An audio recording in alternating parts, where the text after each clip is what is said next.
A transformação planetária é a separação do joio e do trigo em escala cósmica. Não é uma punição, e sim uma oportunidade para os espíritos ainda cristalizados no egoísmo e das práticas meramente exteriores de contribuírem para o progresso de outras humanidades.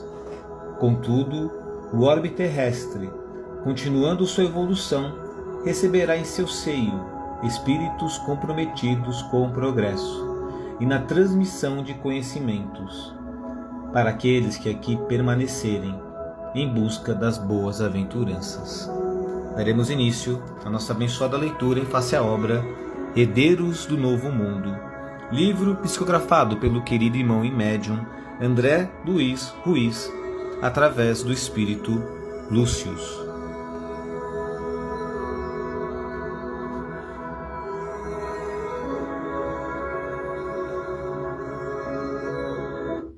Olá, amados irmãos, com muita alegria que daremos início à nossa abençoada leitura.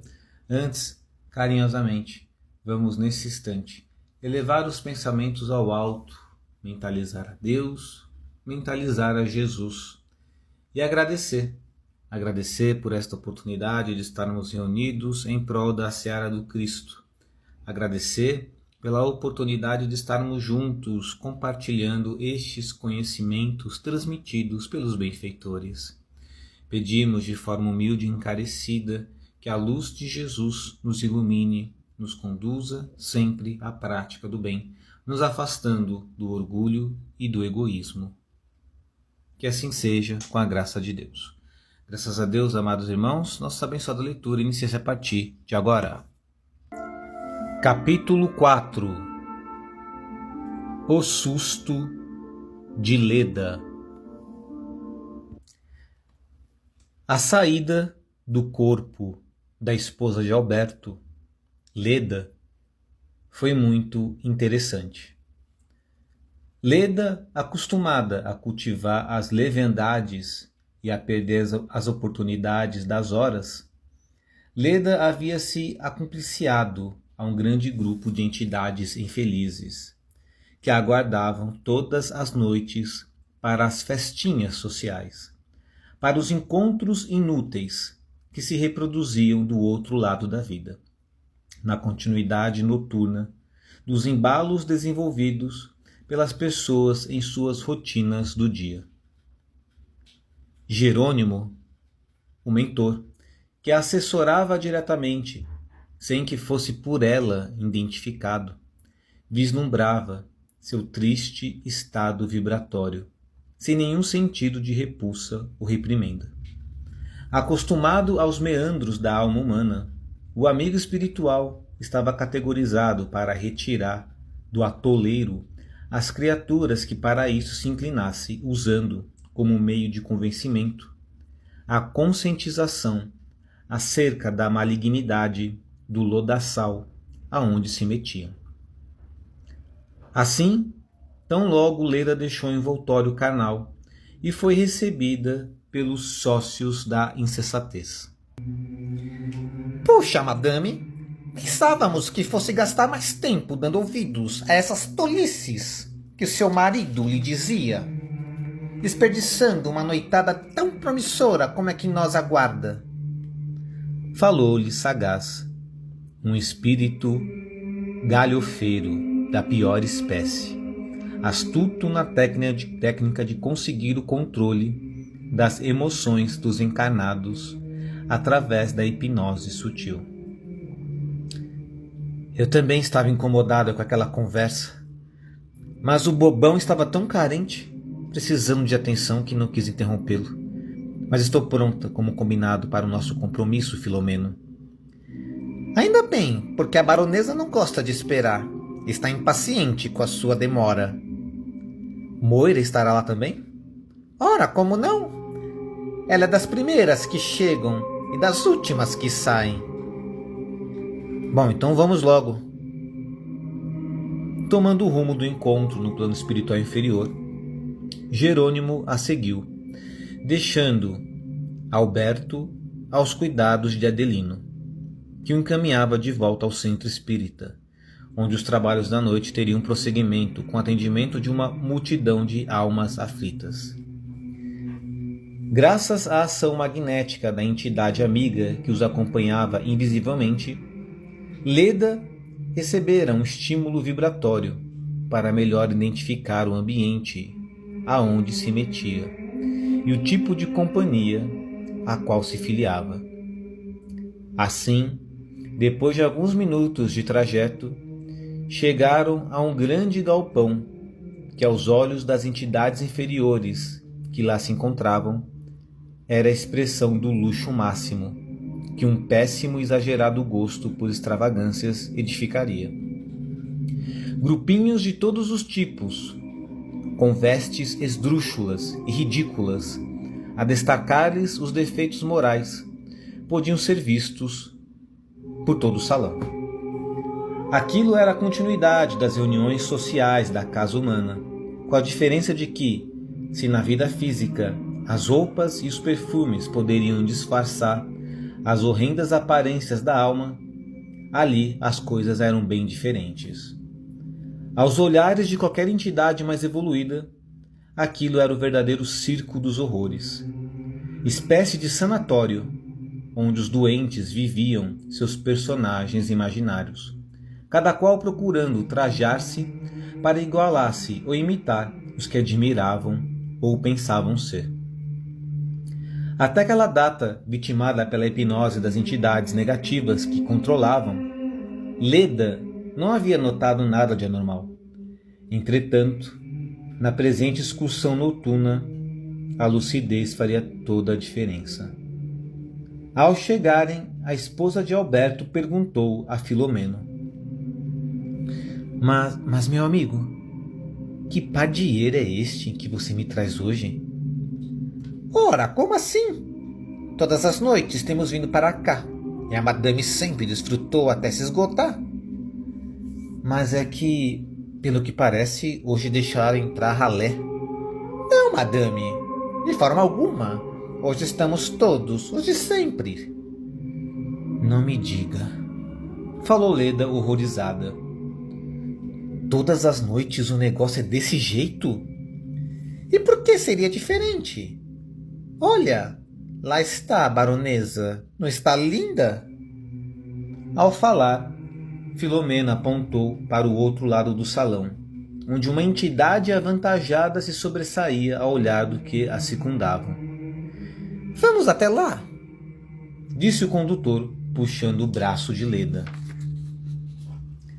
Baronesa, baronesa! Falou ele. Por fim, aquela que estava faltando chegou. Já não era sem tempo, querida, respondeu Moira, cuja aparência lembrava das bonecas de porcelana, com assustadora e horrorosa maquiagem, e o corpo se confundindo com o de um espantalho amarrado pela cintura. Leda não sabia o que dizer. A ação magnética de Jerônimo sobre sua mente permitia-lhe agora vislumbrar o verdadeiro e grotesco espetáculo do qual fazia parte todas as noites, atendendo aos chamamentos dos espíritos com os quais se afinizava. Lá estavam as amigas das rodinhas sociais, as cultivadoras da moda, as criticadoras da vida alheia, as bonecas e os bonecos do mundo, preocupados com as aparências e as últimas fofocas, cegos para a própria condição. Ali se contorciam, em coreografia rara, os membros de uma sociedade corrompida pela futilidade e pelos prazeres, as medíocres criaturas que se deixaram arrastar pelos gozos da matéria e que, durante a emancipação da alma, continuavam atraídos pelos mesmos padrões, discutindo as tendências da moda, falando sobre as influências do corpo esbelto e escultural, aproveitando a companhia de outros devassos para se embrenharem no jogo de seduções. Jerônimo acompanhava Leda, que, apavorada, agora não sabia o que fazer. Mas Filomeno insistia ela. Deve ter alguma coisa de errado por aqui. Claro que não, madame. Sempre estamos aqui reunidos. Por que o espanto? É que parece que é a primeira vez que eu venho neste lugar, respondeu a mulher titubeante. A senhora está redondamente enganada. Além disso, sempre apreciou nosso baile e é reconhecida aqui como uma das mais exímias dançarinas. Veja quantos estão esperando pela honra de tê-las nos braços. Viu Leda, então, um cortejo de entidades masculinas sorrirem, destentadas, caveirosas, repugnantes, fazendo poses másculas, com os ossos exibindo músculos inexistentes, empenhadas em se verem eleitos por aquela que era conhecida como a Rainha da Noite. Eu? Ora, madame, não seja modesta. Isso não combina com seu modelito, disse Filomeno, dando-lhe uma leve cotovelada. Que modelito? Perguntou Leda, cada vez mais desesperada. Esse aí que a senhora está usando, horas. Como se fazer de modesta com uma roupa que contraria seu discurso de humildade e discrição? Vocês, mulheres, defuntas ou não defuntas, sempre se fazendo de desentendidas. Leda nem suspeitava como é que estava vestida. Filomeno arrastou-a então para uma das paredes do ambiente, na qual havia pendurado um grande espelho, e pôde virar-se assustada. Sua figura era de impressionar. A roupa era uma mistura de púrpura veludosa com dourados esfuziantes, mas que diante da lucidez daqueles momentos, com os próprios olhos mais abertos para a verdade, pareciam andrajos de vestes de nobreza. Ao mesmo tempo, certas áreas do corpo eram desnudadas, facilitando a exteriorização de partes que se insinuavam na atenção dos que assistiam nos rodopios do baile, provocando a cupidez e a luxúria. Sua figura, porém, era de cortesã de séculos passados que bailava qual fantasma, travestida de uma nobreza corroída. Ao vislumbrar o seu real estado, Leda deu um grito de horror, assustada com a própria forma, interrompendo as conversas do salão e causando surpresa nos próprios amigos de alucinação. Sem saber o que estava acontecendo, abandonou a companhia de Filomeno e desabou numa correria pelo ambiente à procura da porta de saída, causando furor em todos os que se entenderem o que acontecia. Tentavam contê-la ou segurá-la de alguma forma.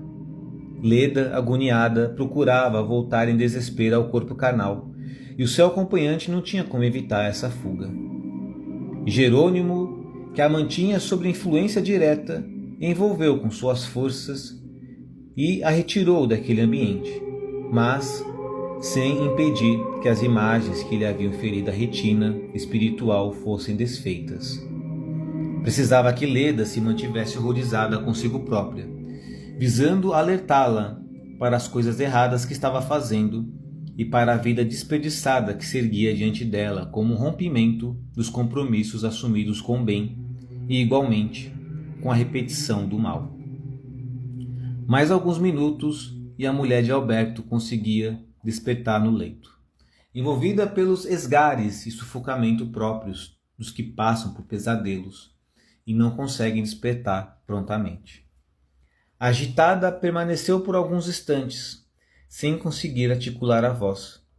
Seu corpo exudava abundantemente, molhando sua roupa de dormir. Sua tez embranquiçada indicava alteração circulatória em resposta à produção hormonal descontrolada, decorrente do imenso susto suportado. Olhou para Alberto, que virado do outro lado dormia sem nada perceber. Não sabia o que fazer. Tinha medo de acordá-lo e contar o que lhe havia acontecido, porque temia que isso fortalecesse as razões do marido acerca de sua conduta irrefletida. No entanto, não conseguia esquecer a aparência de Moira, aquela cuja figura mais a impressionava e a que tentava imitar com tanto empenho. Leda procurou então sair do leito devagar, porque o corpo tremia em frêmitos incontroláveis.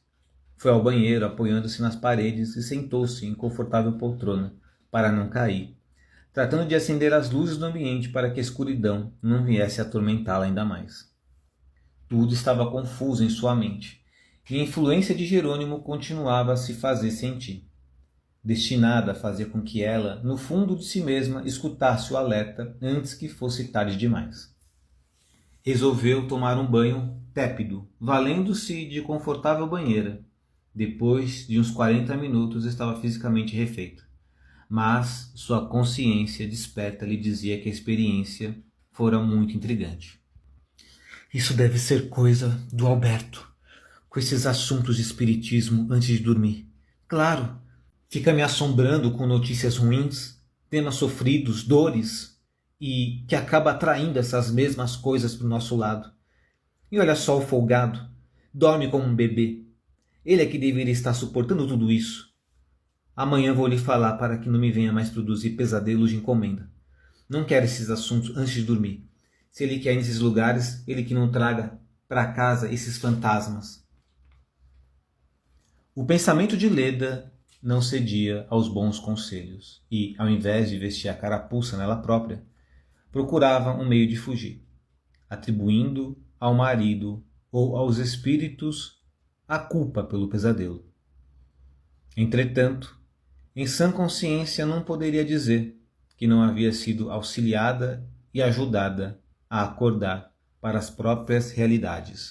O destino saberia surpreendê-la com pesadelos reais, que não lhe deixariam qualquer dúvida e nem lhe permitiriam atribuir ao esposo ou aos espíritos as responsabilidades que eram somente dela. Amados irmãos, e assim encerramos a nossa abençoada leitura no dia de hoje, onde Leda, ao emancipar o seu espírito, emancipar a sua alma, ela teve uma experiência um pouco mais lúcida dos locais e lugares pela qual ela frequentava sempre no momento em que emancipava sua alma. Daremos continuidade à nossa abençoada leitura no dia de amanhã. Um grande abraço a todos, fiquem todos com Deus.